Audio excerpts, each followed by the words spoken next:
So Janice Combs, P. Diddy's mother. I feel like she's been under the radar, you know, since everything's taken place. But if we look into her, I think there is some very interesting information. Hey guys, it's Marali. Hopefully you guys are all doing well today. Back again with another video. If you have not subscribed, click that button. It is daily and consistent content. Comment down below. Anyway, let's get into this video where we got to get into Janice Combs, and I feel like I've done some research on her, digging things in and really looking into Miss Janice, and she's just very alluring to me. Let's just say that, you know, we see her since there were videos of her and P. Diddy and they just looked very odd where she was kissing him and etc, and they were talking about stuff. It just looked interesting to me, and therefore I wanted to look into her. In that video, you know, Diddy was very quick to show the white fingernails and etc, and I think this is where he learnt all of that from his mother. But I don't think that's the only thing. I think that my opinion and my theory is that I feel like Janice Combs, allegedly of course, but I feel like she is a freak-off coordinator, one of the lead freak-off coordinators, and I think that is where all of this began. I feel like she started all of this blonde stuff, all of these blonde wigs, you know, trying to have Misa look like that as well, and of course Mary, there's pictures with Michael Coste who all come forth. It is weird to me, you know, where she was never really close to Tupac's mom or etc. She wasn't really close to the other mothers. All of the artists, Misa, Mary, Faith Evans, Lil Kim, all of them were that kind of, you know, blonde kind of moment that Janice perhaps began, rooted in, inspired, told certain images that Diddy wanted to replicate of his mother through, you know, these people around him.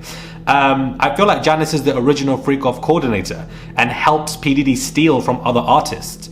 Mace did not lie, guys, when Mace said that everything is in your mother's name. Why did Mace say this? And I feel like we need to connect the dots. If we look at Janice Combs' career, Puff Daddy appreciated his mother by making her his restaurant manager and naming Janice Combs Music Publishing and Janice Combs Management right after her. Mace brings up Diddy's mother in a response to the $3 million debt claim, saying everything is in your mother's name. Why is it all in his mother's name? I think that is very interesting. She owns a lot of stuff. Like when you look at Janice Combs Music Publishing, you know, even Mark Curry's on the list, Biggie's album is on there. There's one that was produced by Moby. Like, it's just interesting to me, and I feel like she was a freak-off coordinator, and I feel like there's different cohorts of girls, groups of people, where you have Misa and Mary who were friends in one kind of cohort. In a second, you have Kim Porter and her crew. In the third, we now have Cassie and Lauren London and etc. In the fourth, we have Carisha and the crew. And I feel like it's always continuously updated every couple of months for Diddy to be with new sets of people. And I think that this was all stuff that he learnt from his mother in regards to who you should be surrounded by, who you can do freak-offs with, who organizes the freak-offs. I think all of this comes from her. Like, I genuinely believe that, and I feel like we kind of ignored her, missed her in part of this conversation. And I think that Janice Combs is integral to not only shaping Diddy, evidently as the mother, but in terms of his wicked kind of ways.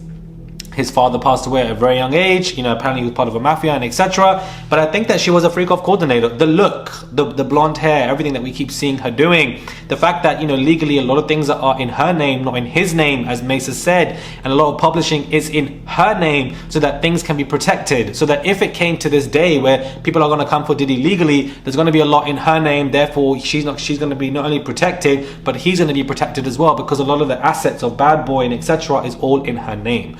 This is a very mini kind of video in discussion of this conversation that I just wanted to uproot so that we can, you know, discuss this. But I feel like we need to look into Janice Combs, who she's about, because I just don't understand when it comes to all of that blonde wig look. I felt like Diddy was inspired by his mother and told to do things by his mother. I felt like when it comes to the freak-off coordination, I feel like that helped. He helped Diddy. I felt like she helped Diddy with the freak-offs, with the looks.